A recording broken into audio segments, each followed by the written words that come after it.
গাঁজা গুজা খান নাকি? গাঁজা দেখি কোথাও পাওয়া যায় কিনা, নিয়ে এসে আপনি লেগে। তুমি তো একটা চরম বেয়াদব। তুমি জানো না কার সাথে কি ধরনের কথা বলতে হয়? যাও, তুমি এমন ভাবে কথা বলছো যেন মনে হয় যেন তুমি এই বাড়ি নতুন জামাই।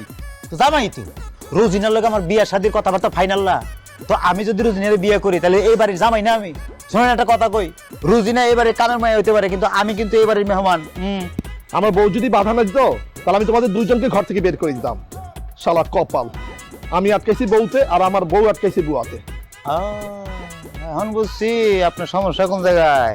তাহলে আপনার বউ আপনার কথা শুনে না, এই তো আমগর সমাজে এগুলা চলে না। খালি উল্টা পাল্টা কইলে একবারে কানের গোড়া ঢং করে মেরে একবারে বয়রা বানায় হেলে একটা দিলে সব লাইনে চলে আসে, বুঝছেন না?